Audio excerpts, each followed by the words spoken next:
All right. Good evening, everyone. I didn't expect the sound to be like that. Anyway, my name is Pal. Welcome again to another edition of the Sports Blogger Con. Tonight, it's very special because we'll have two guests tonight. And you've already know who our guest is. But again, let me welcome you. And for those who are watching, you may be wondering why I'm speaking in English. But let me speak in Tagalog a little bit. Ngayong gabi po, pang-anim na beses na natin na mag-Sports Vlogger Con. Kung taga saan po kayo, paki-comment po at kasama natin ngayon si Arthur Villanueva at saka ang kanyang manager. So kung kayo po ay may mga tanong sa kanya, if you have questions for Arthur and the manager, now may be your chance. Later, we will be reading some questions. So magandang gabi. This is like a press con style. Let's just tell you what to expect today. Today, we'll be opening the floor with our sports blogger friends. They will be asking questions to the manager and Arthur. And then after that, fans questions. So kayo po, makakapagtanong kayo and then we'll have a one-on-one after which and then that's it. So this will be an hour of show. If you're ready, let's go ahead and start this one, okay? Let me introduce you first to my colleagues who's joining me today, helping me. Unahin ko na ang aking kaibigan, Kamao TV. Kamusta ka, Kamao TV? Magandang gabi, Sir Pau, at saka sa mga manonood ni Sir Pau sa kanyang channel at sa kanyang page. Magandang gabi sa inyong lahat. Alright. I'm so glad na naka-join ka. Salamat, Sir. Okay. Actually, ito, lagi sukin na natin to. Filipino brothers, what's up, my man? Okay, magandang gabi sa lahat ng sumunod para makipagkwentuhan, makipagtalakayan. At ngayon, meron tayong kakamustahin na solid na boksingero at abangan natin to. Matindi rin to ang kanyang pagbabalik. Shoutout sa lahat ng mga nandyan. Alright, and ito, ang ating celebrity co-host today na inaabang-abangan ng mga tao, Boy Bakal. Pwede na bang magsalita? Magandang gabi po sa lahat ng nanonood ngayon at sa lahat ng sumusuporta sa B-Triple-C. Magandang gabi po. Lalong-lalo na sa aming bisita ngayon na si Sir Arthur Villanueva at sa kanyang manager. Magandang gabi po sa lahat. Thank you at naimbitahan ako dito. All right, thank you. And of course, let me introduce Arthur Villanueva. Arthur, how are you? Kamusta ka dyan, pare? Magandang gabi sa sir at saka sa lahat po ng ating mga viewers. Magandang gabi po sa inyo. Lalong-lalo na po sa manager ko. Good evening, sir.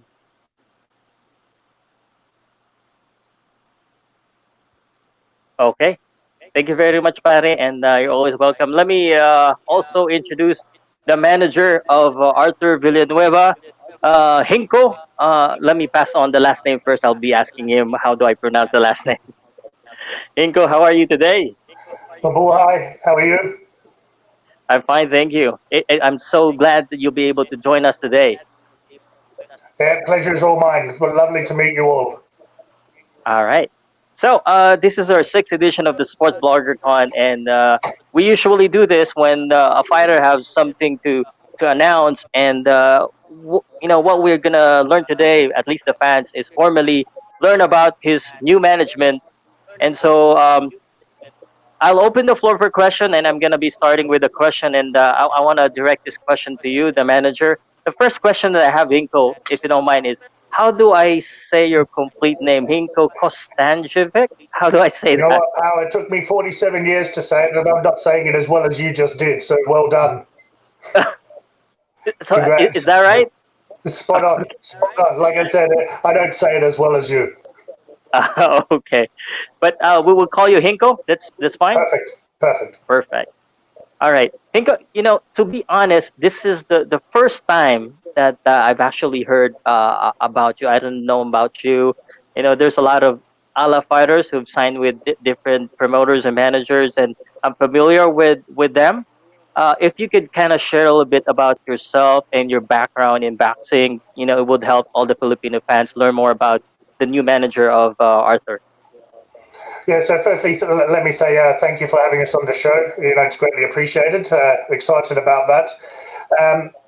So I've got a lot of history in the Philippines, actually, in that a few years ago I was managing director of Global FC, a football club. That was run by and owned by Sir Palami, who's also in charge of the Azcals. And so understanding, Philippines and so on is something which is close to our heart. Now, I'm the director of an agency which has been running now for about 15 years, and we specialize in 3 areas of sport at the elite level, and that's motor racing, football, soccer, and boxing. Now, our partner with the boxing, who heads it up, and probably why you haven't heard of me, is Dejan Zavic. Now, Dejan is a former two-class world champion. So for those of you who might not know him, he unfortunately lost the title to Keith Thurman, and Keith Thurman will be somebody that everybody will be familiar with because the great Manny Pacquiao just beat him to regain the world championship title. So while I was spending time in the Philippines with football, it became obvious just how much of a breeding ground and how fantastic the talent is in the Philippines for boxing. And we started to expand our European branch to wanting to move into the Philippines. And we started that by acquiring Mark Barriga. When we had Mark, we made sure that we were focused on not just getting 10, 20, 50, 100 boxers, like the greats of ALA and IPI and so on. We were looking for the right kind of boxers in and out of the ring. And then we came across Arthur, and to be honest, we actually thought it was a joke when we saw he was available because his talent is fantastic. So we've got great pedigree and great history in Europe, and as I was saying, we want to expand into the Philippines by finding a stable of 5 or 6 boxers who are of the pedigree of Arthur and also Mark. Oh, wow. Okay. Well, I recently just spoke with Mark Barriga. I didn't really ask about the name of his new promoter, but I understand it was Slovenia, so it was you. Yes. It is so you. What we do is slightly different is that, we offer our boxers something very different in that, one, we build with them a strategy and a plan so that they know what they're doing in 6 months, 1 year, 2 years, because often what we have found over the last decade is that more often than not, managers and promoters simply put a boxer into any fight, not necessarily the fight which is right for them, not necessarily which is a fight that's going to allow them to move to, for example, fighting at the very highest levels. Often it's self-motivated. We're trying to do it very differently by saying, okay, let's include the boxers and know what they are going to do, find out the fights that they like, find out the ones that are actually going to propel them. So not, for example, recently we had a very famous Filipino say, I want to fight 4 fights a year. And we said, look, we're not the right agency for you because it's not about the number of fights. It's who you fight and where that fight takes you, right? So then with Mark, for example, we saw that we needed to offer him something different. And we took him to Slovenia for 4 months training camp. Okay, put him up in his own accommodation, his own bedroom, brought his brother with him to be coach as well. And then we started allowing his brother to be coaching of our gym and stable in Slovenia. So offering an opportunity for Filipinos to get outside of the country, to be able to have a life outside, and then have an income as well from that. Wow. Okay. Well, my friends, fellow BCCP bloggers, you can ask questions after this. That's why I couldn't find Mark for 4 months. He was outside the Philippines. But yeah, my last. We wanted him to come back. We saw that he's got unbelievable technique, as does Arthur. The technique's phenomenal. However, we've been noticing over the last few years, a lot of Filipinos do well in the Philippines, and then when they step outside the Philippines, aside from the Manny Pacquiaos or the Daenerys and so on, that they seem to stumble at that top level. And we believe that we've seen what is actually something that we can add to that. And now Mark's punching power is phenomenal. So to go with his technical side, he now has a knockout ability, and that's what we think is something that we want to add into the system. Working on technique, working on strategy, working on game fighting plan, and that comes through from Dejan, who's, like I said, 2-time world champion. In 2 different classes, and he can pass on that information to boxers, which very few people can pass on. Okay. All right. That's great to learn. My last question before I pass this to my friends. Usually, boxers signed with manager promoter / promoters, but I understand this is just a management type of relationship. How do you see that happening? Which promotion do you see Arthur fighting in the future? It's a fantastic question. It's a really, really fantastic question. Not only do we, try and accord with the Muhammad Ali Act, which says that you shouldn't do those two, but people do it. What we do have, which is very different, whether it's in motor racing, whether it's in football and in boxing, is that our stables are limited to 10 in each discipline, so that we know our athletes back to front. Okay. And now if we were focused on management and promotion, it's very, very difficult to be able to offer that personal understanding, that personal touch. So if you ask me about Mark, he will tell you if he has a great time with his girlfriend, or if he has a bust up at training or whatever, we know about it straight away. And that's what we're building with Arthur. If you're a promoter, you can't do that as well. That said, we're close with, DeBella, we're close with Eddie Hearn, good friends of ours is, Joseph Parker. So there's Duco events there. And we tap into those kind of resources that we have established over the last 10 years or longer with promoters. All right. Great answer to that question as well. Thank you very much. Anyone would like to ask any question? Yeah, go ahead, Filipino brothers. Okay, sir. You mentioned earlier with regards to Manny Pacquiao. May I know if do you see Manny Pacquiao in You him? know what? We see Manny Pacquiao and a number of fighters in the Philippines. Okay, and that's across a different spectrum. Someone like Arthur, though, he has phenomenal talent. Okay, on a number of levels. He has the skill, he has the movement. Okay, and he has the work ethic. And that's, I think, something which is very, very different from what Filipinos demonstrate to many of the others in the rest of the world. They have this real street attitude of, we're fighting to make a better life. We're fighting to try and get our families into a nice home. And when you have that, there's this real burning hunger and desire within you. And that's something that we see in Manny, and that's something we see in Arthur. And it's very hard to see that in other countries around the world. Okay, sir, just to follow up, may I know if how many boxers do you handle aside from Arthur Villanueva? Is there any Filipino prospects soon or we're right in the handled middle right of now? a conversation now with a third boxer who he's huge name. If we can land it, it will be an awesome trio. Having Barriga, Villanueva, and who we're looking for. We'd probably add to that with one more Filipino, and then we'll look for a couple of young and up-and-coming talent, okay, to demonstrate to them that there's opportunity for them to be seen, but then also to work with the experience of people like Arthur. He's been fought a number of times as a challenger for the world championship, for a world title, and that's something that's important. In Europe, we have, 30 or 40 guys and women, by the way, that we look after. Dejan is also the head coach of the Slovenian national team. We work with the federation and so on. So, I go back to the point that we don't like to have too many, but we want to make an opportunity, and we're very selective with who we choose to work with. If we were only working with one and that was the right one, as opposed to 20 who aren't the right ones, then that's the way. As I said, when we saw Arthur come available, we thought it was a joke at first. Okay, sir, thank you so much for your time answering my questions. Okay. Boy Bakal, you have a question? Go ahead. Man of Steel. Sir, good evening. Good evening. Sir, what is your plan for Arthur Villanueva? So it's a really good question.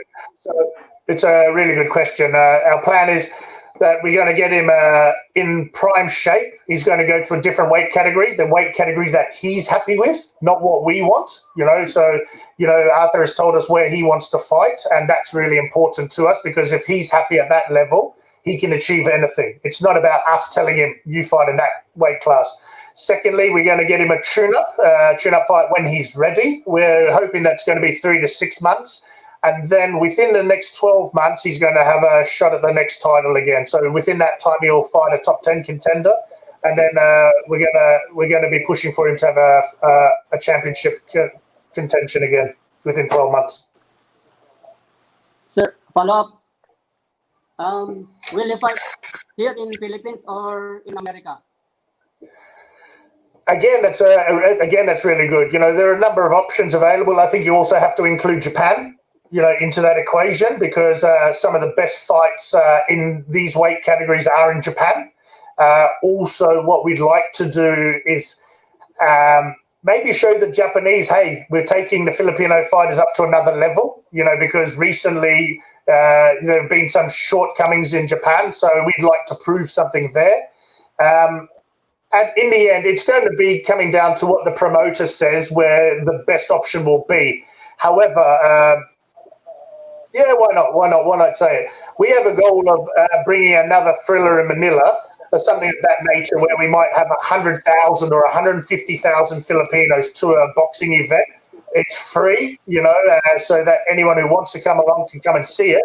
And we have the promoters and the sponsors who will make that happen. So imagine that 150,000 and Arthur fights and Mark fights, and if we have the third person fight and we show to the world, not only is it the biggest boxing event, but we've got some of the best talent in the world who are fighting for us. Hoy baka? Any other questions? Wala na, Okay. sir. Thank you. Okay, salamat. Kamao, you wanna ask any question? Yes, Sir Hinko, may I know are you considering to sign a few more? And what's your criteria in signing Filipino boxers? Really good question again. I mean, you guys have obviously rehearsed your questions. These are good. Some of the other interviews we've been on are nowhere near as good as this. So, as I said, we are looking to sign. Well, we're in the middle of trying to sign one now, and it's really close. We're looking to sign another established fighter, and then looking for maybe 2 young talents. Okay, the criteria we have is that you have to be somebody who wants it. People say you want it, okay, and so on, but you have to really want it, Secondly, you have to have the right personality in the ring and out of the ring, okay? You can be a great talent in the ring, but if we can't work with you, then we won't work with you. Simple as that, okay? And then the third one is that, we need to get on, because it's very easy to be a manager when things are right and when things are going well. But when it's difficult is when it really shows. Now, if we don't have that relationship with the boxers and if we don't have that with their families and so on, it's not going to work when it's difficult. And there are going to be more difficult and hard times in an athlete's career than there are good times. So that's our general criteria. And then we look at, okay, for example, Arthur, he's established. He didn't need us. He could have gone anywhere else. But we saw that there's something in him that we can fix and make better to take him to that next level, so that he's not just a challenger anymore, that he has the real chance of taking the title away. And that's what we look for, a project, And Arthur's got 3 or 4 years in him, look at the French champion now, he's 34, 35 years old. We have our own Filipinos who are 38, 39 who are world champions, so he has it there, but it's a strategy and it's not something that we want to rush. Another one, it's like a throwback. How did you meet Arthur Villanueva? Really good. How did Really good. I'm thankful that when we were doing football in the Philippines, we came across a great guy called POWCAST. Okay, Pio was introduced to us, and I don't know if you guys know him. He owns a number of gyms in Cebu. And he was introduced to us to help along with football. Instantly, I clicked with this guy. He is just such a genuine person. And the knowledge that he had and experience in boxing, we couldn't let go. All right. And so we established a relationship. And now Pio is our man in Philippines, So we wouldn't have met Arthur if Pio didn't say, you know what, this is a guy that we need to get. Not that we want, it was we need to get him. And when Pio spoke like that, it just had to happen, And through Pio, if you don't make the grade through Pio, you don't get to us, And Arthur came through really quickly, And when we saw what was possible, we had to get him. Thank you, sir Hinko. See that lovely girl walking down the street, and you say, you know what, that's what I got to get. That was the same way. That was how we felt about Arthur. Thank you, sir Hinko. You're welcome. Okay. Hinko, just wanted to also clarify this. I've read on the article that it was a 5 years management contract. For 5 years, that's showing a lot of confidence. And let me just say this. He's 31 years old. It looks like he's going to be fighting until 36. What did you see in Arthur to offer him such a long contract? Usually I see 3 years, but 5 years. What made you decide? Because we saw that it's not going to be a quick fix. It's not going to be a quick journey. And we, as I said earlier, it's all about strategy for us, and especially with COVID, we don't know what's going on there, when it's going to get released or restrictions, coming up. So it's, hello, Rico Navarro. It's good to see you, my friend. So that's going to be a journey in itself, where we lose 1 year or something like that. But secondly, to get the new techniques and the new things that we want to incorporate will also take a little bit of time. I think it's also important to understand it wasn't just us that wanted 5 years. Also, Arthur saw that as a benefit, so it was a mutual two-way street. So he saw that it's a long-term vision, and it's important. The last thing we want is to create a champion, and then the contract ends. Okay. All right. Thank you for that. One other thing, and I'm glad that you're showing confidence with the Filipino boxers, and you now have two. I also heard this. When Arthur fight, or if he will fight in Slovenia or somewhere outside the Philippines, he will be trained by a world champion, as you said, John Zavik. Is that right? Dejan Zavic, yeah, Dejan. Okay. And just so happened that he's here also. Yeah, so we invited him. Hi, guys. And so we're doing this work. I will leave shortly, and Dejan will take over. Yes, I was surprised. I was seeing him in the backstage, so just thought about by bringing him in. So how are you there? Hi, guys. All right, maybe this question should go to you. Looks like you're training Arthur. How should we look at the training? How do you plan to train him in Slovenia? Is there any difference you think from what we're doing here in the Philippines that you'll be doing it in Slovenia? First of all, everybody to hello. And I'm really, really deeply sorry, but because I'm too late. Look, what about training? It is system. Monday 2 training, Tuesday 2 training, Wednesday 1 training, Thursday, Friday 2 training, and Saturday 1 training. I think is in Philippines training is very well, really very well. But my thinking and also what I discussed with friends is different just in the maybe system and like this biorhythms for training in this part in the world. Europe is a little bit another. I believe the guys, boxers, is everybody very, very strong and very good. Is no question to your qualitative training and everything that. It's just question to mobilized in about biorhythms. You know, this watch different between Philippines and Europe. I think So that what I think Coach is saying is as well that we're going to focus on seeing the finer and the more subtle points, which he gets from having been a world champion, having worked his way up to that, and then seeing what's being done in Europe. So that we can implement that into his current training regime. All right. Well, I'm certainly glad that Arthur will have a world-class training team. So we're hoping, we're expecting a lot from him.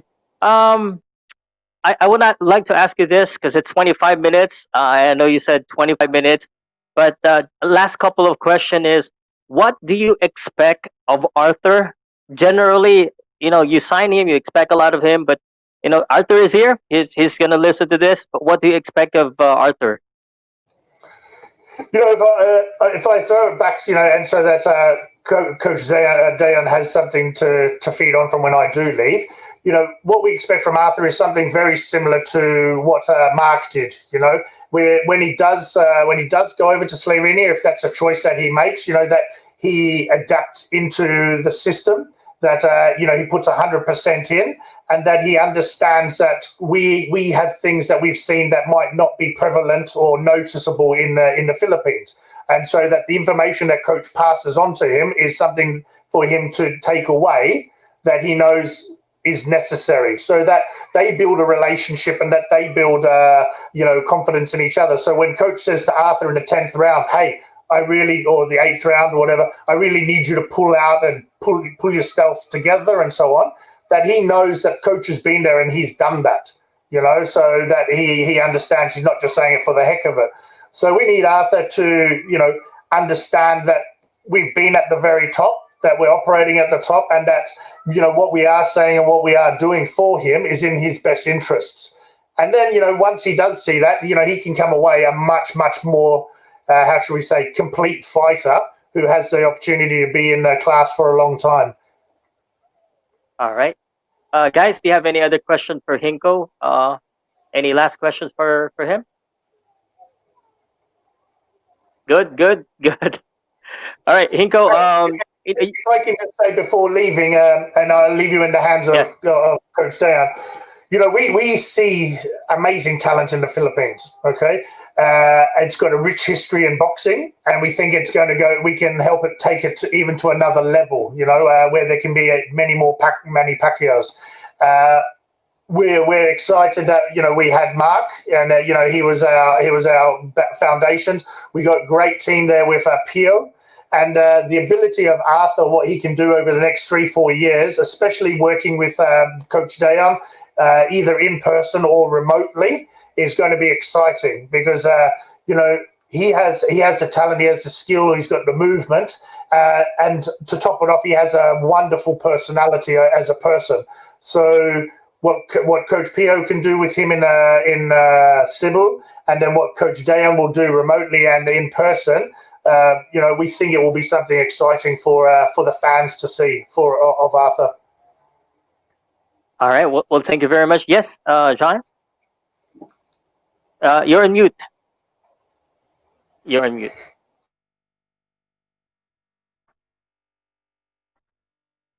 Wait. Let me unmute you here from here. Okay. Go ahead. He's a much better boxer and trainer than he is on computer. sorry. Go ahead. Sorry. Okay, I'd like to once again be totally honest. What about? I know I was also in the start like boxer when I go in Germany, and I thought, okay, first fight bring me so much money, bring me so much opportunity. But fortunately, I can say that first 3 years when I fight, how guys, already how hard is our life, especially when we started with few career. We expected, of course, that we would do everything in direction that we live better, we train better, that dream become true.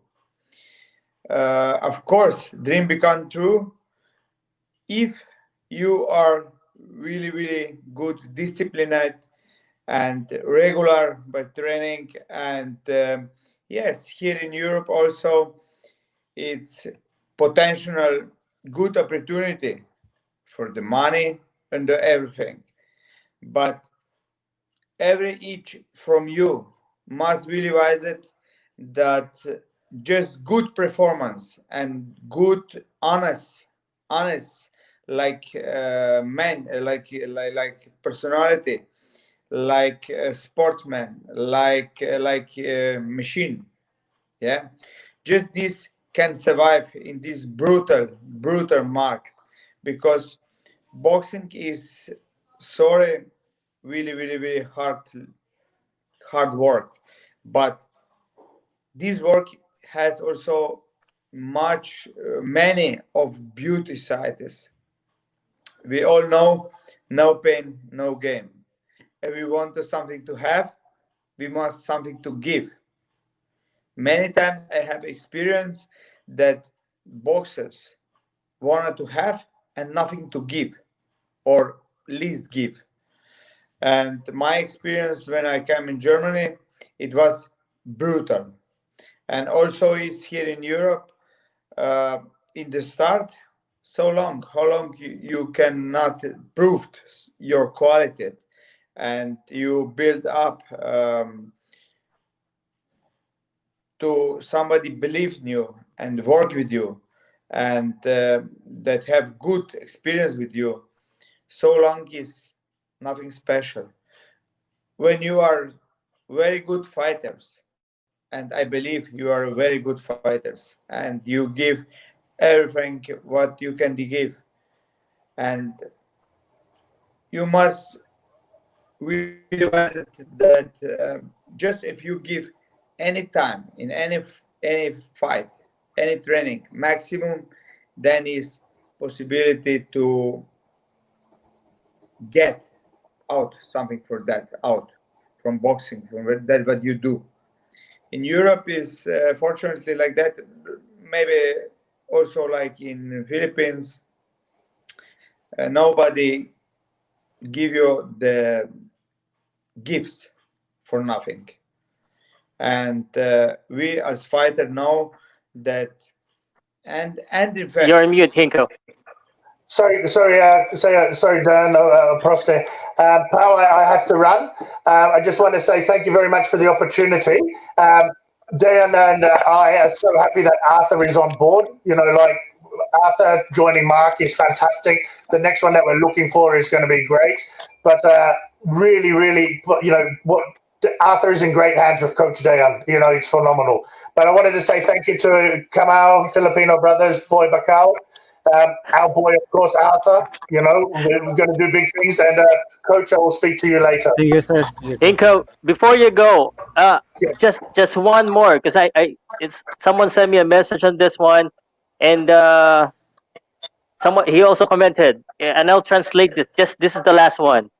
If someone is interested, or a Pinoy boxer is interested of you, is that how is it possible, or how can they reach you? Okay, so there's our main man in the Philippines, Pio Solom. Okay, you know, everyone should know where Pio is. If they can't, they'll be able to find him. You know, from Epic Gyms. Okay, look for him on Facebook, or look for him on a Messenger. You can find him. Ask any of the other guys here, and reach out to him. Pio will then check out what the situation is and have a chat. And then if it's good, he filters the information to me. Then if it looks good, then I speak with the big man, Coach Dayan, and then we all make a decision. But, you know, it's got to go through Pio first, and if it cuts like that, then I see if it works in with what we are. And then before troubling Coach Dayan, because, you know, he's, like I said, he's in charge of the Slovenian national team, the federation, and many other boxers. Before disturbing him, we want to make sure it's there. But we know that there's a lot of talent out there. And if there are any boys who are in the bigger weight classes and a little bit taller, you know, moving into the 130s, 40s, 50s, you know, 5'9", reach out to Pio. Have no problems. All right. Well, thank you very much, and I hate for you to hold you further. Thank you very much, and glad to meet you. Rayan and Arthur, we're so excited for you. Thank you so much, sir. Thank you. Bye. All right. Thanks, Hinko. All right, that's Hinko, the new manager of Arthur. Arthur, are you ready?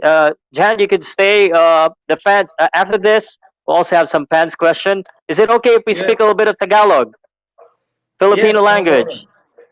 Yes, Do you no understand a few Filipino already? I wasn't yet in Philippines. Okay. All right. I'll be speaking a little bit of Filipino Taglish. So John, our new trainer, world champion, IBF world champion, will also understand. Arthur, are you ready? Ikaw naman. Ready Yes, sir. na? Yes, sir. Ready. Sino gustong unang tanong kay Arthur? Ayan na, si Filipino Brothers. Go, pare. Kaibigang Arthur Villanueva, maligayang pagbabalik. Ako nga pala si Filipino Brothers at gusto kong umpisahan ang aking tanong tungkol sa kondisyon ngayon ng isang Arthur Villanueva. Handa ka na ba ulit sumabak sa boxing ring? Dahil alam ko matagal kang nawala sa boxing ring at meron ka ngayong magandang promotions. Manager kung tawagin. Kamusta na yung conditioning mo, Arthur? Sir, syempre naman ako, ready ako bilang isang professional boxer. Kaya ko pong i-manage yung sarili ko, kaya kong i-control, kaya kong i-discipline yung sarili ko. So sa pag-comeback ko ngayon, mas nabigyan ako nung isang opportunity na yun, foreigner yung manager ko. Siyempre mas mas na-encourage pa. Mas na-challenge ako na mas galingan ko pa yung kung ano yung mga na-achieve ko. Mas gusto ko pang taasan pa. Okay, kaibigan, tatanong ko lang rin kasi narinig ko kanina, i-expect natin na kakaibang laban yung makikita natin kasi ima-matchmake ka doon sa mga brutal fights. So, meron bang adjustments kaming makikita pagdating sa pagbalik mo sa ring? Siguro meron din kasi iba naman yung magiging trainer ko, si Coach Dehan. Then siguro malaki yung maitulong niya sa akin para ma-improve yung mga yung mga kulang sa akin, yung mga mali sa galaw ko. Siguro malaki yung itutulong niya para mas ma-improve ko pa yung sarili ko. Okay, salamat Arthur. Bigay ko sa iba nating kasama dito. Kayo, mga kabrother. Anyone would like to ask questions or I'm gonna take it for Dijon? Is that how I say it? If you want Yes. me to translate it, I can translate it for you. Yes, please. Okay, that was a long one. I should have not asked the question. No, No. That's joking. No, That was yes, it's okay. basically, he was asked about his condition. He said he's a professional and that he's prepared and is ready. He knows what to expect as a professional boxer. And then Filipino brother asked about the future match. He said, and if there's any adjustment. And he mentioned that he'll be training with you, so maybe the adjustment will be coming from you. That's essentially the gist of the question. I'll translate it as they say it. But Boy Bakal, go ahead and ask your question. Tanong ka na pare. Nakamute. You're on mute. Okay. Sir, magandang gabi po. May Sir Arthur. Magandang gabi, sir. Yes, sir. Tanong ko lang, sir, kung may laban ka ba ngayong taon?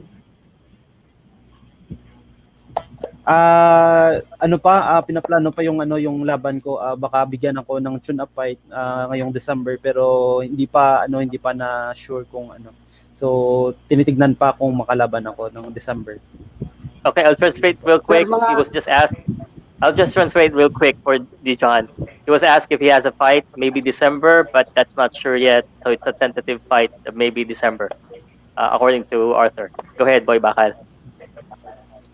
Sir, mga ilang tune-up, sir, bago ka mapalaban sa mabigat-bigat na kalaban? Siguro tignan din ni Sir Hinko yung laban ko kung sa first fight ko diyan niya makikita. Pero ang sabi niya one fight, then dapat makatune up ako one fight, tapos for the bigger one na laban na. Okay, I'll translate, and maybe Dijon, the trainer, maybe you can add up on this one. Boy Bakal just asked how many fights, how many tuna fight or activity fight before the big one or a championship. Arthur said maybe one, maybe two, but it's really up to you. How do you see this? When can we expect Arthur to have a big fight? Yeah, it's very depends from that what he gives in the ring. What kind of opponent he has. My opinion, how many fights he has? 37. 37 total bouts. Yes, he has 37 total bouts, 32 wins, 18 by knockouts with 4 defeats and 1 bout even. Yeah, I mean, 1, 2, maximal 3 fights before the title fight. But I think in this score he can have it also first fight, title fight. It depends in possibility what's happened in the moment, this moment. Now in this moment, it's very difficult to speak of somewhere because it's something, because it's Corona. Here in Europe is totally hard Corona, and everybody, everything closed today. Right now, in 1 hour back ago, is by us everything closed. Okay, all right. Boy Bakal, follow up. Sir, isa na lang. Saan ka pala magka-training, sir, bago ka makipagbakbakan? Yung kumbaga ngayon dito pa ako sa Bacolod nagte-training, tapos yung plan namin is doon kay Coach P ako mag-base, then sa mga future fights depende na sa kay Sir Henko kung ano yung plano niya, kung ipadala niya na ako sa Slovenia, yun. Pero sa ngayon yung pinaka-plano namin sa Cebu talaga ako mag-training. Pero close pa yung yung border Cebu to Bacolod. Parang hindi pa pwedeng bumiyahe ngayon. So dito ako ngayon sa Bacolod lang nagte-train. Okay, all right. This is turning out to be a real press con with translator. Dijon, just Arthur was asked where is he gonna be training, and Arthur said right now he's training in Bacolod in his hometown, but it really depends up to Hinko when he's gonna take him to Slovenia, and he's training with Coach Pia right now. Okay. Yeah. I think that this question for Hinko, where he gonna be trained? When he came to Europe, I think he came in Slovenia. Okay. Kamao, you wanna ask a question? May tanong ka pare. Kamao from the Philippines. Sir Arthur, may tatanong lang ako pero medyo may kahabaan to kasi kasagutin mo lang isa-isa. Baka pang one-on-one mo na yan, kung bibigyan pare. ka na, Mamaya mo na yan, pang one-on-one mo yata yan eh. Wala Ay. pa tayo sa one-on-one. sige mamaya nang. Sir, pag wala pa siguro. Mamaya, Ano muna tayo, generic question, may one-on-one kayo. Filipino brothers, any other questions? Sige, Ikaw? sir. May tanong ka ba? Okay. Gusto ko kasing kamustahin si Arthur eh. Meron ka bang napansin sa mo? Sa sarili mo, sa katawan mo ngayon? Meron bang pagbabago para tingin mo ba handa ka na sa world title fight? Kasi nakita ko naman yung experience mo sa sa boxing eh. Napaka-caliber na yung kinalaban mo, hindi basta-basta eh. Ngayon, nandiyan ka na sa ibang bansa lalaban ulit. Ano ba yan? Ready ba tayo dyan na makipagsalpukan na agad ngayong taon? Nag-usap kami ni Sir Henko dati, yung sabi ko sa kanya, 3 to 4 months na preparation for kasi medyo matagal din yung layoff ko. Tapos yung sabi ko sa kanya baka by January siguro ready na ako na lumaban. So sabi niya by December. So tignan natin kung ano. Basta ako ready naman ako kahit saan or kahit kailan yung laban. Basta lang tama lang yung sakto lang yung yung preparation ko. Meron ba silang mention na na pagdating sa world title, ito yung target natin? Meron bang ganun? Kasi maraming kampiyon ngayon sa sa division mo eh. Meron ba silang ganun na pinramis sila na sa aking management, meron kang makukuha nga world title na laban dito pag maganda yung pinakita mo? May ganun ba na factor? Yung lang sinabi nila pag yung whole year mo nakaplano talaga yung laban mo. Bali sa next year alam mo na kung kailan yung mga laban mo, mga ganun. So, alam ba sinabi na ito lalaban ka ba January ng dito sa sabi natin dito sa Pilipinas laban ka by July or April may laban ka sa sa ganitong lugar sa Japan, or by naman September may laban sa ganun. Para nakaplano na yung nila. Okay. So bali ang i-expect na lang namin sa iyo magiging aktibo na yung isang Arthur Villanueva. Maraming salamat paring Arthur. Okay. For your coach, just a translation quickly. He was asked if he has any target on who are the champions, the current champion at the bantamweight division. Arthur didn't answer that directly. He just said that you have a plan and he's just ready for whatever plans that you have for him. But you yourself, is there any champion that you like to see Arthur Villanueva be in front of in the 118 division? Dijon. Sorry, it's very bad. It's very bad connection. Okay, it's okay. All right. Can you once again? So Arthur was asked if there's any target on the current world champion in the 118-pound division, the bantamweight. Who is it likely that you face?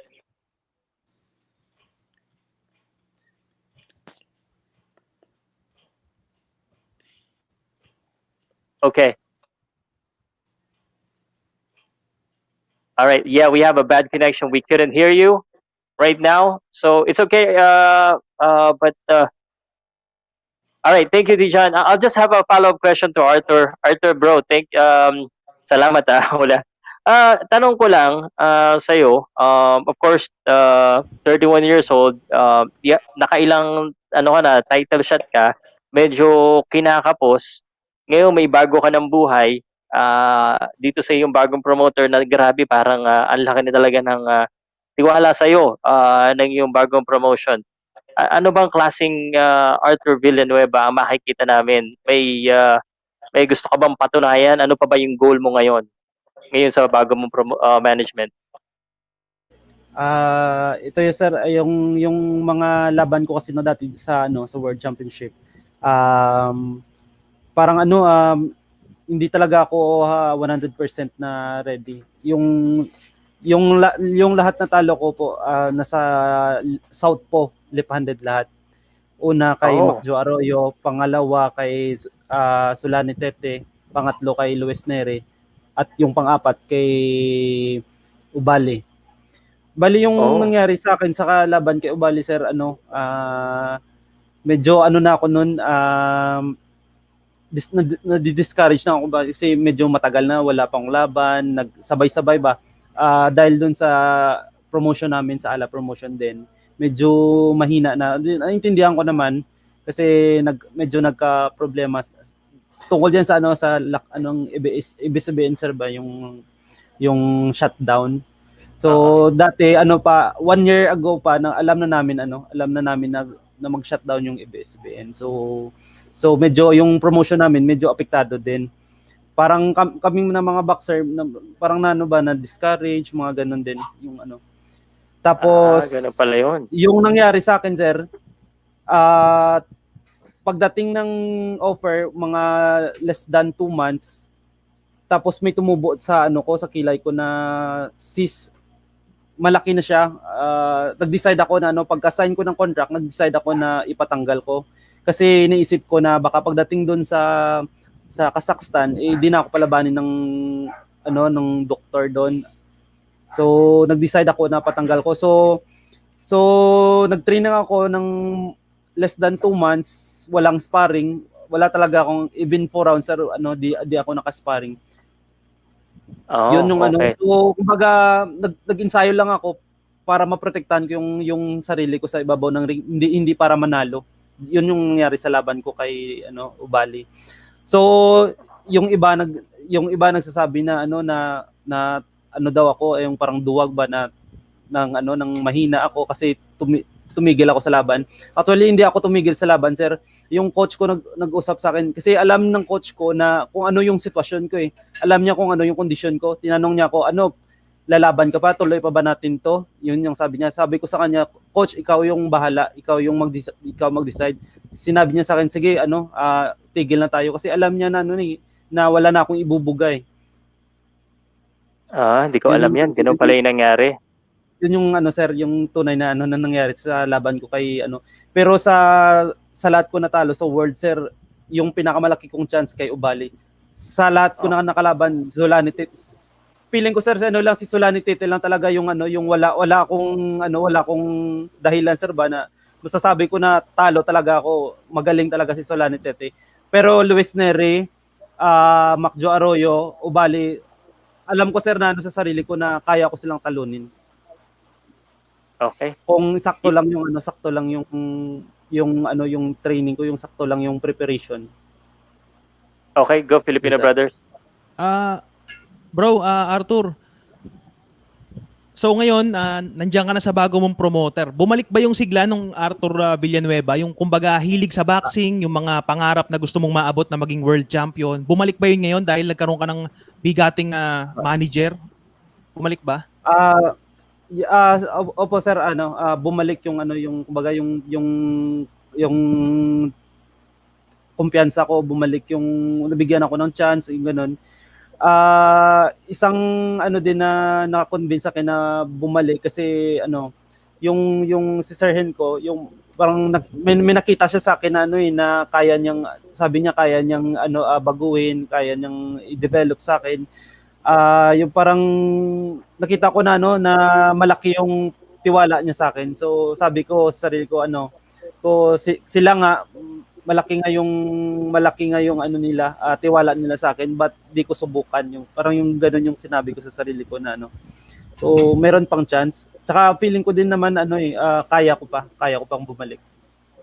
Pagdating naman bro sa sa fight first with all due respect, pagdating ba dyan, tingin mo mas okay yan ngayon kaysa sa dati?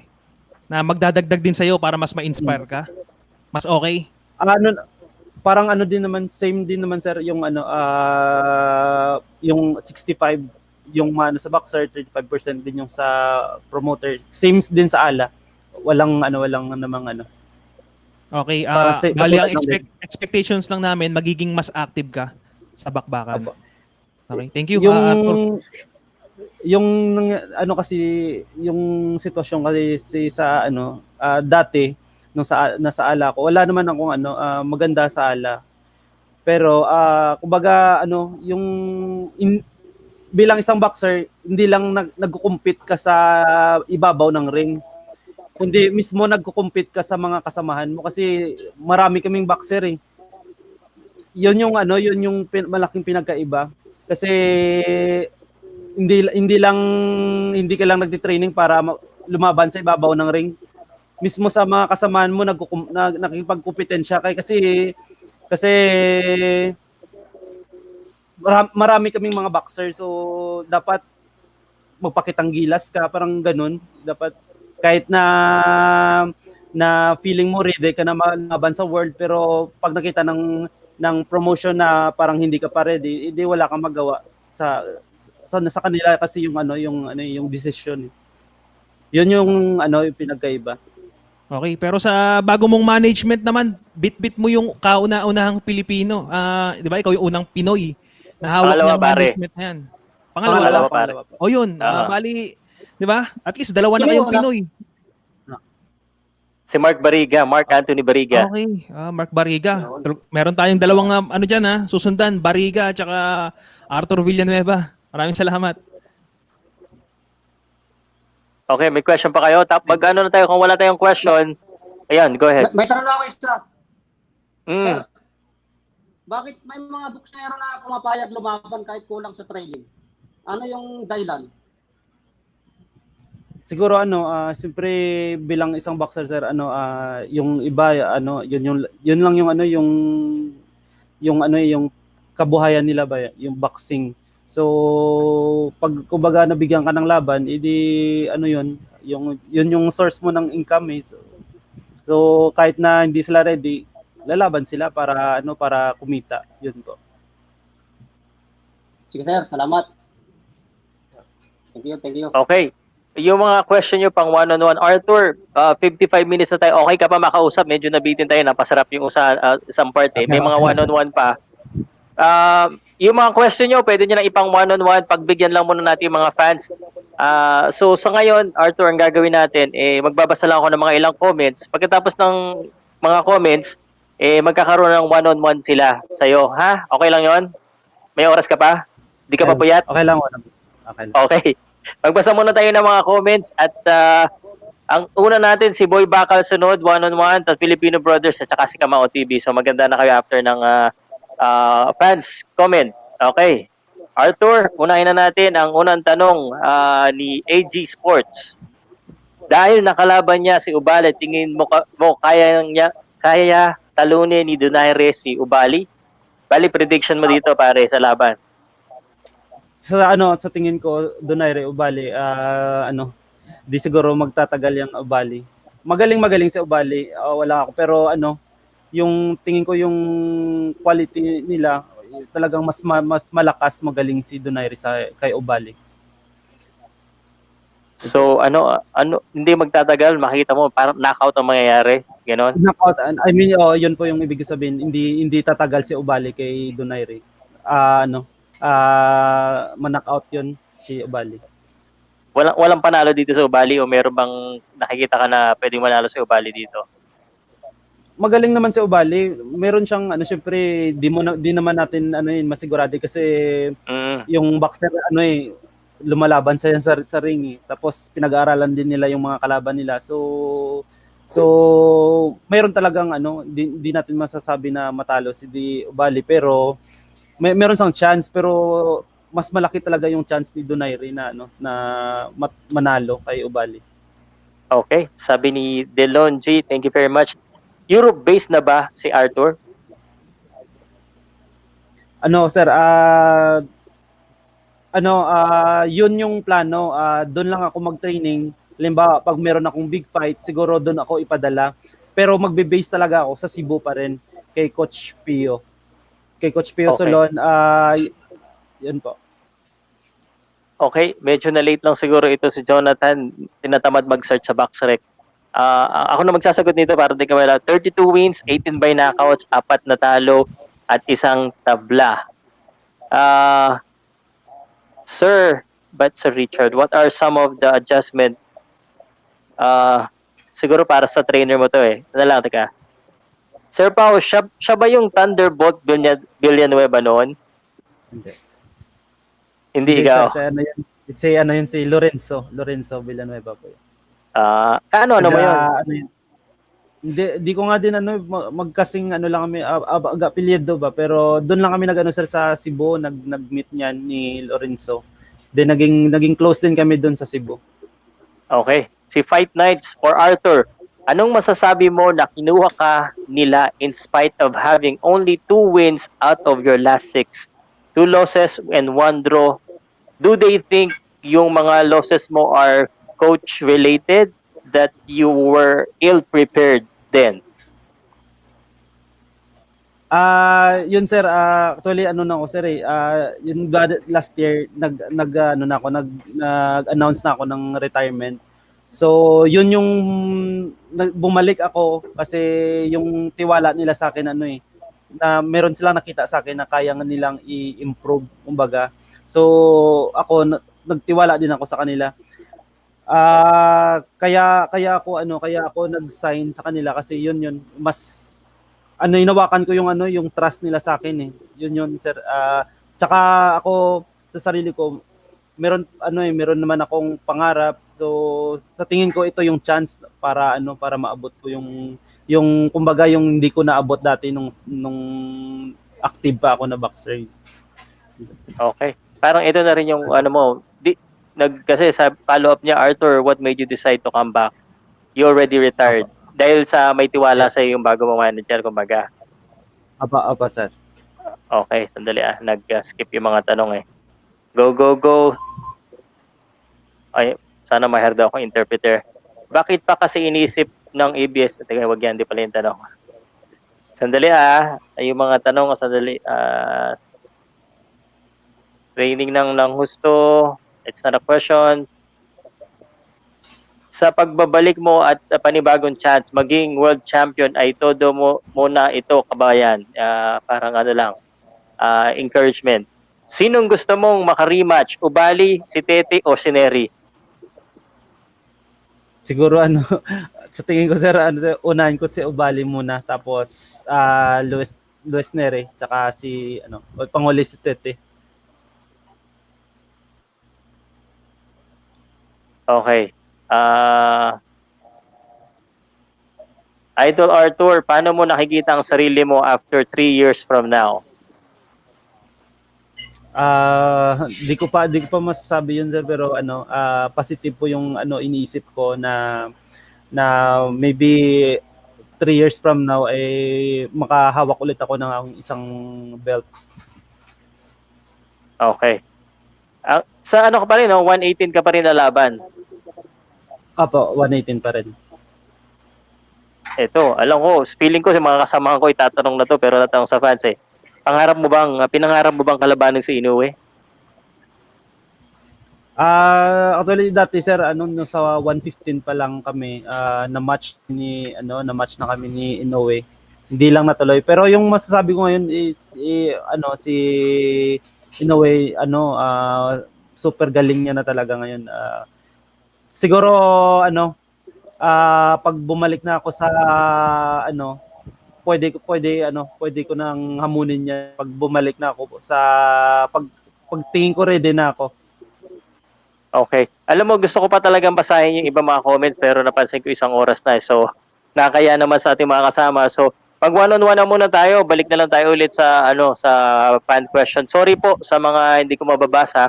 But Boy Bakal, ready ka na sa iyong one-on-one exclusive kay Arthur, King Arthur? Ready ka na? Sige sir, konti lang tanong ko eh. Oh, sige. Saluhin mo na siya pare, kayong dalawa mag-usap. Sir, natanong na yung ibang tanong ko sana eh. Kaya konti na lang itatanong ko para hindi sayang yung oras natin. Di bale sa bantamweight po kayo lumalaban. Sino sa mga champion ngayon gusto yung pangarap nyong makalaban? Sa bantamweight. Si Ubali syempre. Gusto kong mag-rematch kay Ubali. Ubali to. Okay, kasi yung uling laban ko. Sige po. Si Ubali po kasi sir may laban po kay Donaire ngayong taon. Donaire. Bale, sabi mo kanina may mas malaki yung chance ni Donaire. Paano kung matatalo si Ubali? May posibilidad pa kaya na makuha yung rematch? Sa tingin ko mandatory rematch yan pag si Donaire manalo. Mandatory rematch yan kasi nasa nila yan eh. Halimbawa nung laban namin ni Donaire, ni Ubali, naka na sa kontrata na pag ako nanalo, rematch talaga kay Ubali. Wala akong ibang malaban kundi rematch kay Ubali.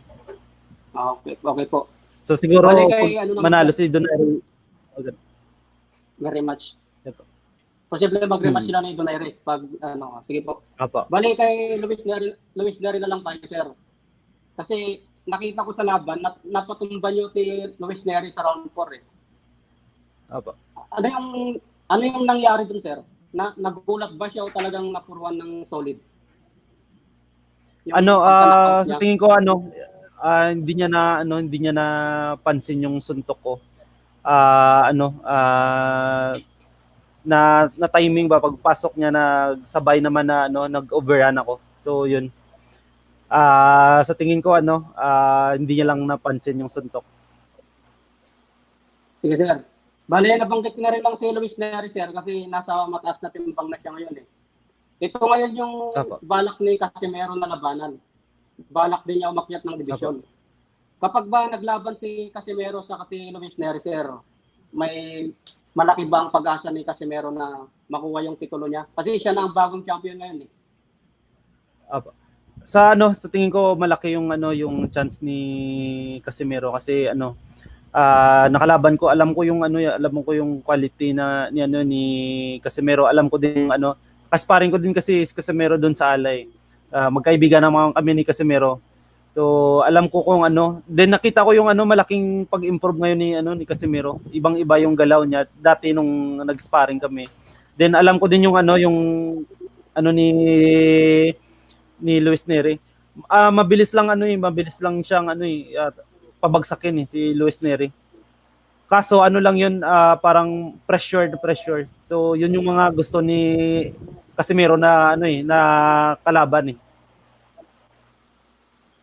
Kung sir, paano kung may chance na makalaban mo si yung isang champion dun sa bantamweight?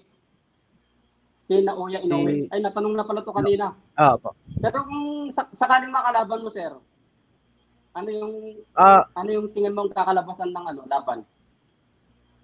Sa ngayon, siyempre sa ngayon sir, siguro pag nabigyan ako ng chance na siguro ako yung mismo yung magsabi na hindi. Pero pag bumalik na ako, pag ready na ako mismo yung hamon kay Naoya. Kasi ayokong matang ng yung kumbaga yan yung chance na sikat si dapat bigay ko yung best ko talaga. Sir, ito na lang. Tingin ko kaya Diba? Sige, sir. tingin ko kaya naman kaya ko talunin eh. Si Naoya. Sige, sir. Sir, ito na lang si Raymart Gaballo, number 1 contender kasi sa WBA, saka si Das Marinas. Ano yung kaya mong maipayo sa kanila, sir, na gagawin nila para masungkit din yung World Championship na laban? Si Gaballo saka si Das Marinas. Kasi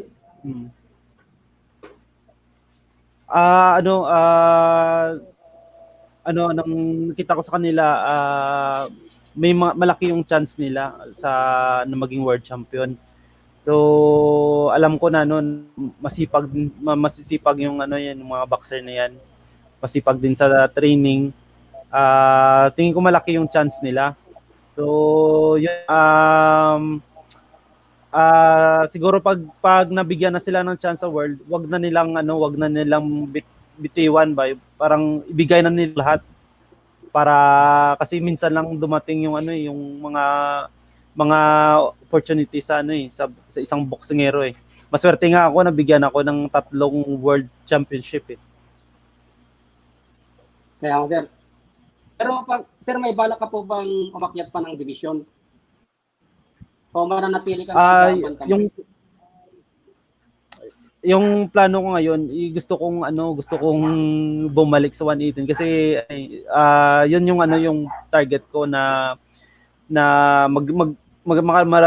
kalaban ko ulit yung mga yung mga tumalo sa akin. So tignan ko pa sa uli kung yung mga pag hindi na kaya yung 118, pwede na akong umakyat. Sige, sir. Bale, yun lang yung tanong ko, sir, kasi medyo mahaba na. Matatanong din yung mga kasama ko mamaya yung mahalagang tanong. Sige, sir. Sige, sir. Thank you. Salamat. Salamat, Boy Bakal. Thank you very much. Good job, Salamat. Alright, sunod na natin ang ating kaibigan na si Filipino Brothers. Filipino Brother, the floor is yours, my man.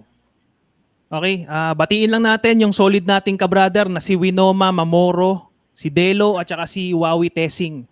Okay, kaibigan, brother Villanueva, alam naman natin, marami kang pinagdaanan sa mga previous fights mo. Ikaw ba bilang boksingero na lumalaban para maiangat ang ating bansa na Pilipinas, Ano ba yung nararamdaman mo kapag binabash ka yung mga boksingero? Mas nai-inspire ka ba? Nadadown ka ba? Nagagalit sa fans? Ano yung kalimitang nararamdaman mo kapag binabash ka? Dati siyempre normal na yun na masaktan ka, yung parang maiinis ka, pero ngayon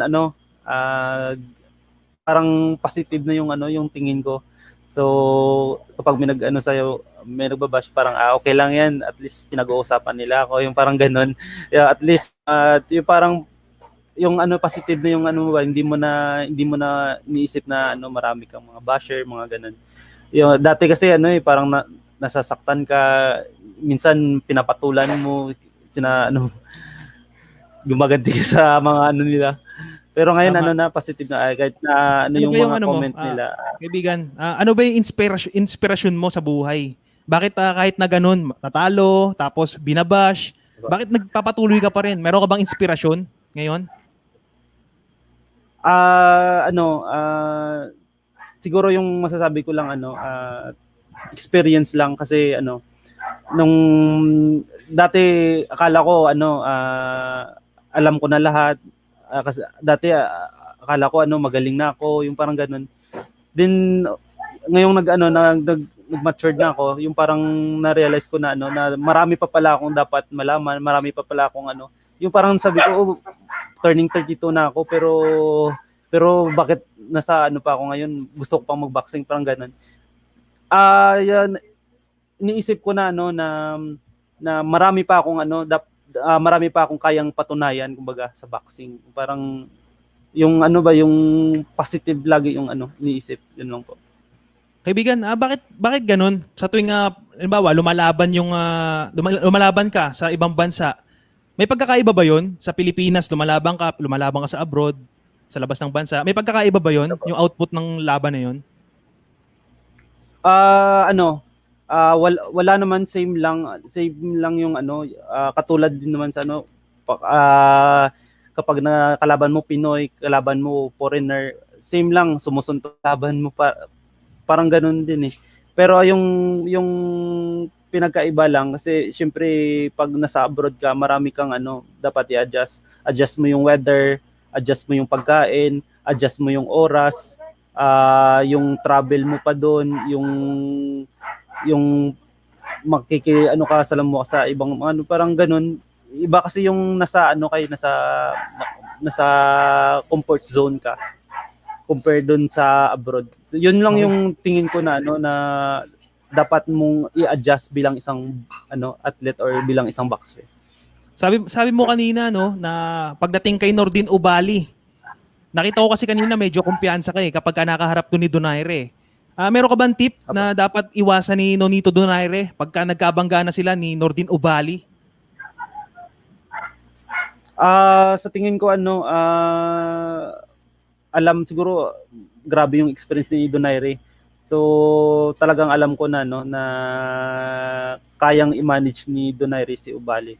Kasi kahit ako nung naglaban kami, kitang-kita ko yung mga suntok ni Ubali. Yung problema lang, yung paa ko hindi na makagalaw eh. Hindi na ako maka-footwork.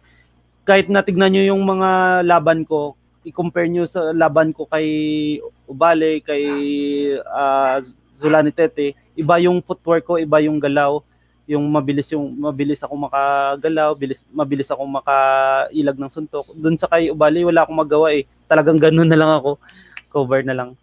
Kasi hindi na makagalaw yung paa eh. Kaibigan, sa tingin mo ba, sinong opponent ang tingin mo kaya mong bigyan ng magandang laban sa world title? Kasi maraming malakas diyan sa bantamweight division, si Luis Neri, Ubali, Donaire, Casimero. Si Luis Neri, alam ko tumaas na ng timbang yan eh. Pero sa 118 pounds, tingin mo sino yung kaya mong bigyan ng magandang laban sa world title? Siguro unahin ko muna si Ubali. Kung mabigyan ako ng chance ulit, mas gusto kong kalabanin talaga si Ubali. Kasi yun yung nakita ko na na mas kaya kong mas kaya ko bang talunin or kaya kong maging world champion. Siguro yung sunod ko na target is Luis Neri. Kasi gusto ko rin Pero Kaya nasa nga ano ako na yun, 122 pounds na yun, di ba? 122 na yun. Hahabulin mo siya Opo. para lang makalaban. Pag Tama. makabalik na ako sir, pag ready na yung katawan. Nagiging exciting yung career mo pinag-uusapan pa lang natin Pero kung sakali lang nanonood ngayon si Nordin Ubali, meron ka bang mensahe para sa kanya? Siguro yung masasabi ko sa kanya pag makabalik ako, sana mabigyan niya ulit ako ng isang chance na makalaban ko siya. Kasi yung huling naming laban, parang alam ko na nabitin din siya sa laban namin. Okay, pagbigyan natin yung solid nating kabrother na si Jomel. Meron ka bang pinaka-biggest lesson sa past experience mo na dapat mong i-improve?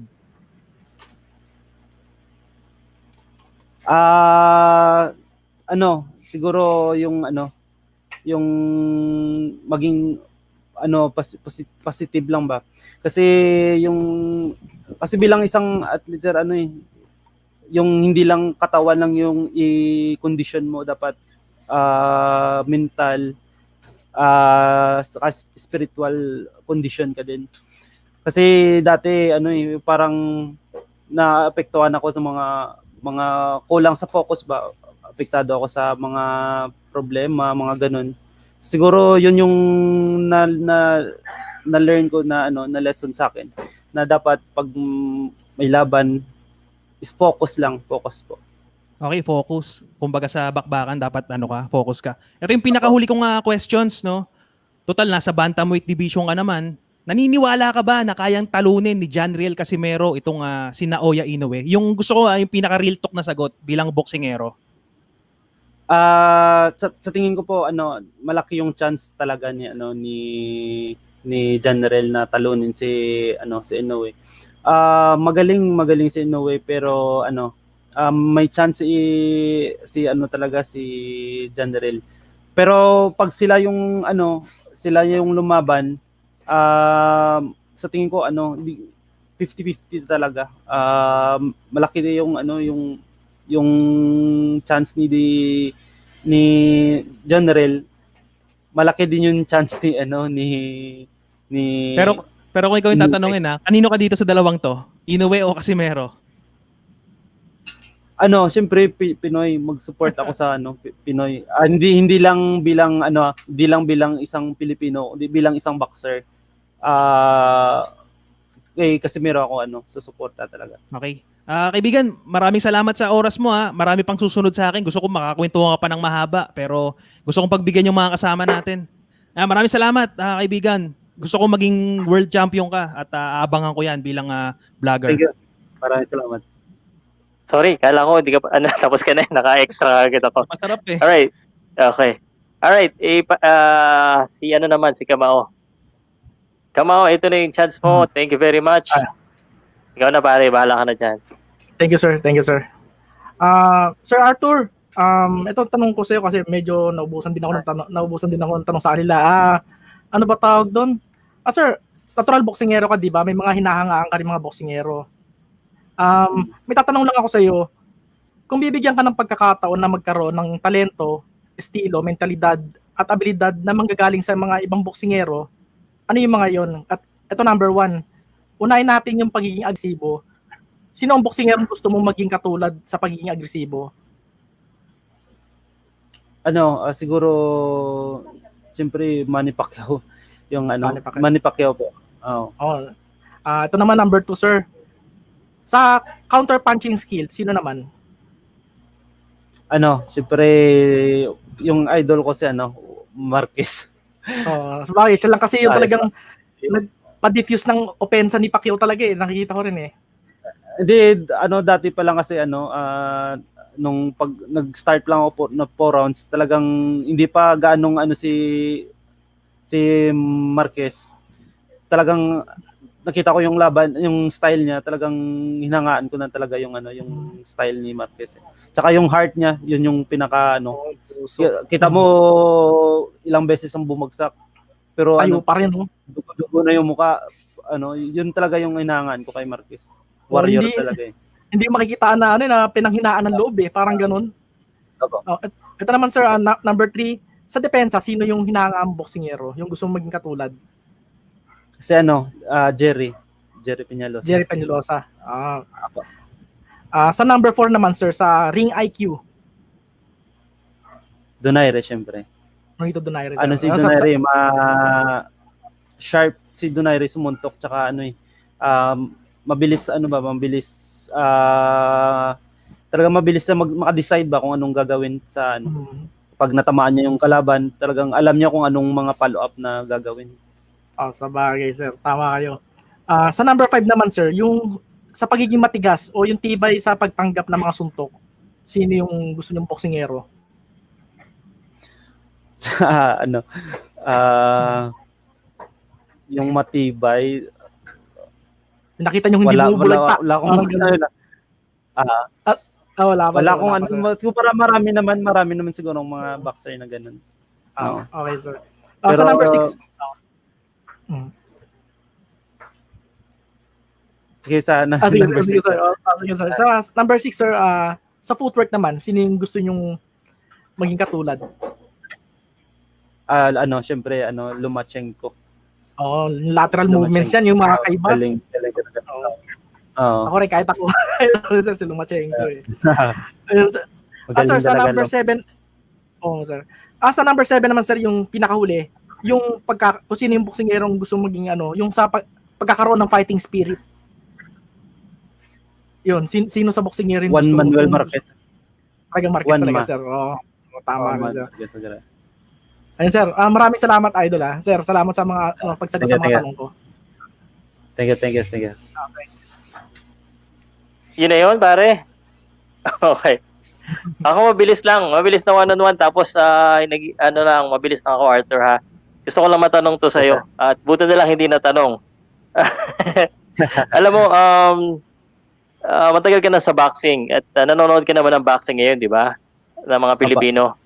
Sino ba yung nakikita mo na bata na hindi pa champion na posibleng maging next superstar na Filipino boxer ngayon?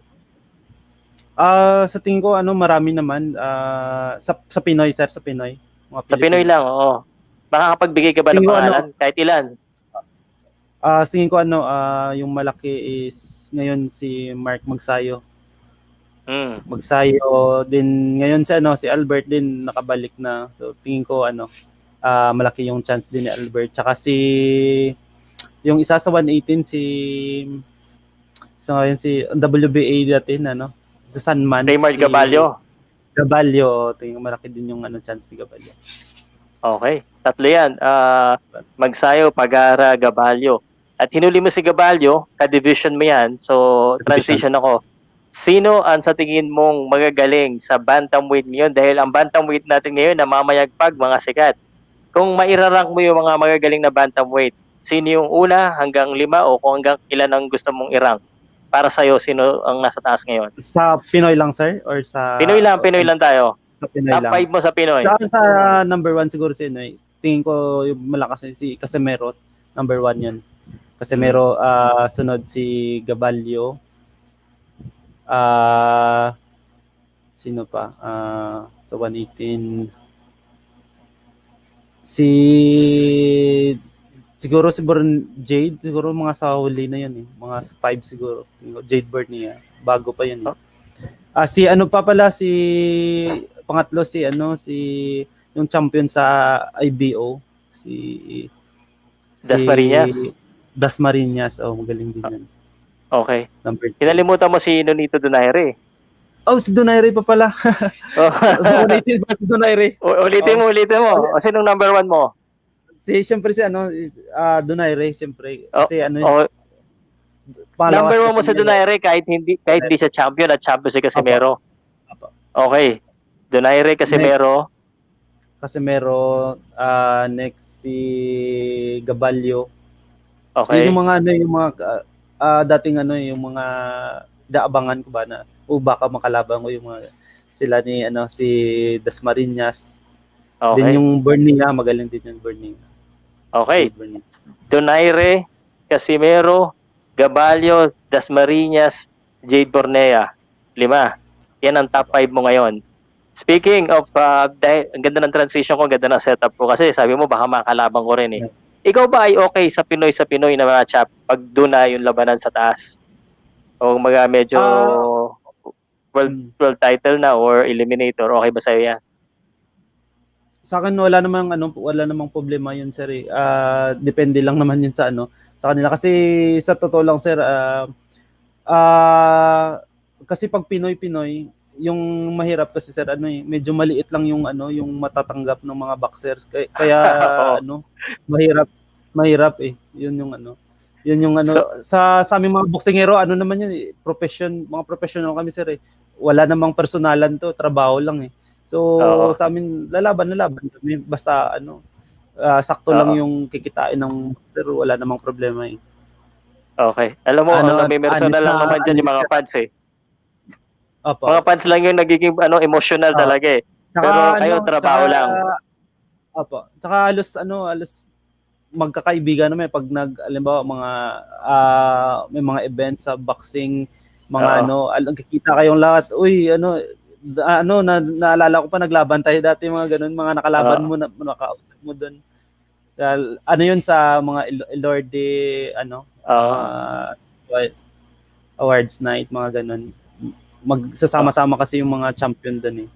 So makakasama mo din yung mga nakalaban mo na dati ng mga boxer.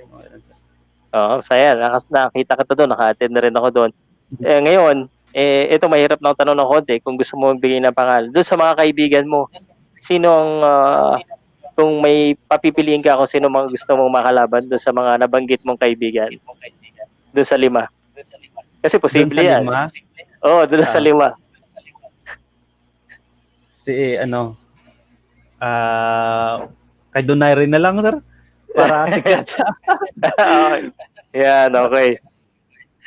Sige, last na question ko, baka matuloy yung McGregor at saka Pacquiao.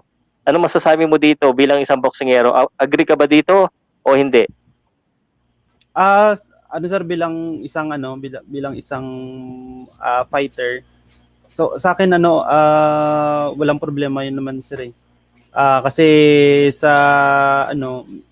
meron namang mga nag-a-approve nung laban.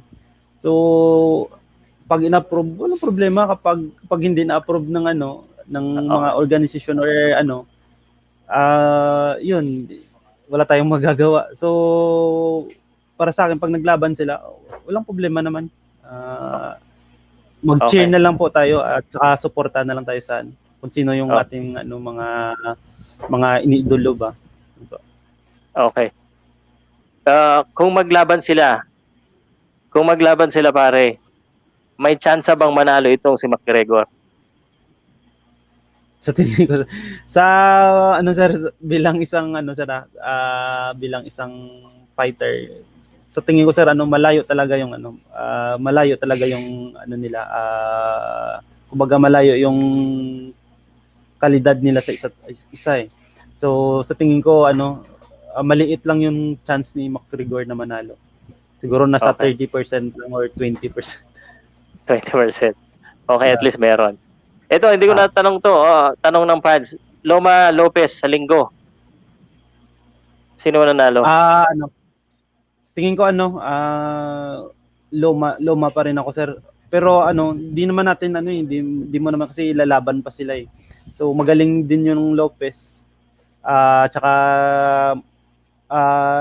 sa pag ng COVID, sir, medyo siguro maapekto din yung yung laban ni Loma.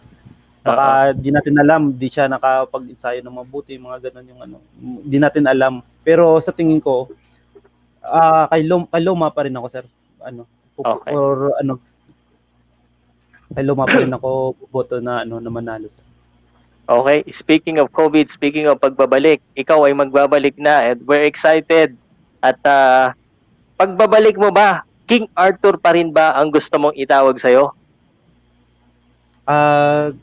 Siguro, sir, yun pa rin yung yung gusto ko na tawag kasi doon ako na unang nakilala. All right, the return of the King. Salamat sa iyong oras at meron ka bang huling mga mensahe? Ito yung pagkakataon mo batiin yung mga fans mo, shout out kung sino man ang gusto mong batiin pare, and then papakawalan ka na namin after. Go ahead pare.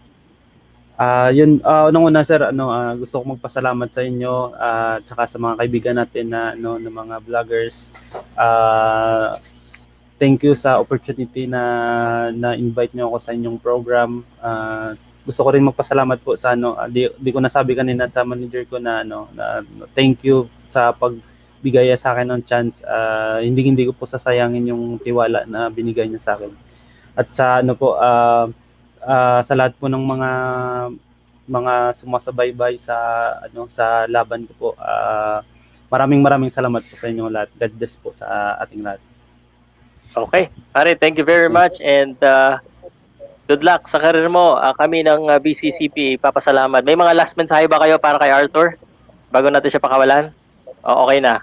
Ikaw, Filipino Brothers, meron daw. Gusto ko lang mag-good luck sa sa laban mo kasi aabangan ko talaga 'yan. Nakikita ko naman yung potential Thank you, Tsaka kahit may matalo, kahit anong maranasan, mabash. Basta tandaan mo lang hindi tayo tulong-tulong tayo. Kahit ganito lang mapaprovide namin, nakausapin ka, i-support ka sa channel namin. Salamat binigyan mo kami ng oras ngayon. Yan lang. Thank you. Maraming salamat po. Sir, salamat, Okay. salamat. Okay. Abangan Thank you. na lang namin yung tune up na laban sir at gagawa namin ng video. Salamat sir sa oras. Okay. Thank you. Thank you. Maraming salamat, sir. Alright, good night sa'yo pare ha. I-wrap up na namin. Good night. Salamat pare. Thank you. Alright. Uy, natapos na rin natin at isa't kalahating oras ang ating run time. Thank you very much sa aking mga kaibigan. Ngayon ko lang nakasama ng matagal itong si Boy Bakal at saka si Kamao TV at lahat ng comment. Kamao TV, Boy Bakal. Iba talaga yung mga pangalan nila no? Boy Bakal, Astig at saka Kamao TV. Pare, ano bang last Kabado. takeaway natin? Ano? Kabado kasi walang nakahandang tanong eh. Kabado ka ba? Hindi naman. Ayos lang yan. Ulit ka ulit ha. Attend ka ulit bukas kay KJ Katara. Sasama ka ba? 5 o'clock? Ayusin ko muna yung mic kasi pangit yung mic ko, hindi ako comfortable. O, i-testing mo lang na i-testing. Mag-testing tayo para malaman natin. Bukas alas 5 kay KJ Katara tayo. Last, ano na natin. Ito, dito sa uli, kahit gano'ng kahaba gusto nyo, pero sana naman huwag masyado mahaba. Yung last thought nyo sa ating mga natutunan ngayon at imbitahan nyo sila na i-subscribe, panoodin nyo yung mga live nyo, mga video nyo sa mga channel nyo, kung ano man yung gusto nyo i-promote. Sino gusto mauna? Ako na. Si Boy Bakal, ayun Okay, Boy Bakal, Okay, salamat. Bakal. Go. Sa lahat ng mga nanonood ngayon, magandang gabi po sa lahat ng supporter ng B-Triple-C. Magandang gabi po sa inyong lahat. Yung mga kasama ko, magandang gabi din. Kahit hindi na ako i-subscribe, basta manood lang kayo sa mga videos ko. Malaking pasasalamat ko na yun. Thank you. At saka lalo kay Sir POWCAST, dapat nakasupporter tayo lagi kasi dito lagi ginaganap yung aming press con. Baga press con ba? Oo. Thank you. Saka kay Sir Arthur. Sana maging maganda yung yung career niya, yung kanyang muling pagbabalik sa boxing. Abangan namin yan, sir. Sana maganda yung ipakita mo sa amin para may abangan ulit kaming mga Pinoy na boxer. Thank you. Okay, para maraming hits din, no? Maraming hits pag maganda. Salamat, Boy Bakal. Mag-invite ka rin sa channel mo ng ng mga interview para doon naman kami manggundo sa channel mo, ha? Nagla-live ka na eh. Wala, lang ako. Shoutout lang ako. Okay. Okay na. Okay. Oh, next. Ako na. Ikaw na, Filipino Brothers, kasi si Kamau gusto talaga niya pang uli. Okay. Sige. Maraming salamat sa lahat ng tumutok, lalong-lalo na yung mga solid ka brother, si Winomo, Mamoro, Delo, Wawi Testing. Maraming salamat dahil meron pala tayong solid ka brother at bala ko rin kasing makipag-usap sa mga fans yung mga subscribers, ganyan, makipagkwentuhan, ano yung mga dapat pag-usapan tungkol sa mga bakbakan. Lalong-lalo na bukas, 'di ba? Weigh in na. Chofimo Lopez at saka Lomachenko. Bala ko makipagkwentuhan sa inyo bukas ng live sa umaga, siguro mga 10 a.m. At maraming salamat sa lahat ng tumutok at gustong makipagkwentuhan, nakikipaghabulan ng salitaan, debate. Maraming salamat. At saka shoutout nga pala, Bad Aratiles. At support natin yung BCCP at good vibes lang tayo. Yan, ganyan talaga. Good vibes, no hate, just love for boxing. At sana ano na natin, wala nang issue. Kanya-kanya, basta support lahat tayo sa boxing, yun lang po ang mahalaga. Kamao, anong bang masasabi mo?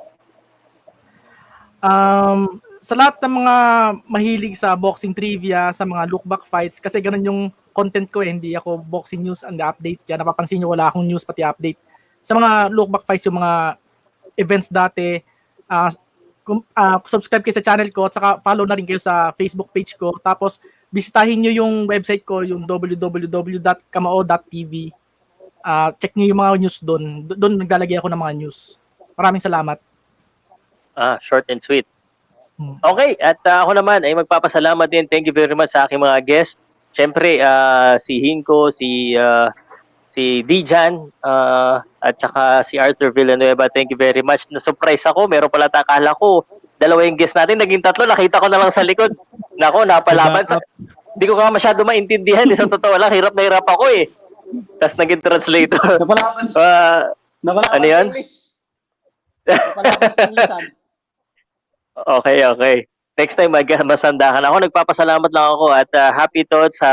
Happy day. Bukas ulit, Sports Vlogger Con Pampito. Si KJ Katarahan naman ang ating kukumustahin. Thank you very much. Boy Bakal, Filipino Brothers, Kamao TV at sa lahat po ng mga boxing fans. Kami po ay magpapaalam na and thank you very much once again. We leave you with the same, yung intro natin, yun na rin yung outro. Salamat and bye.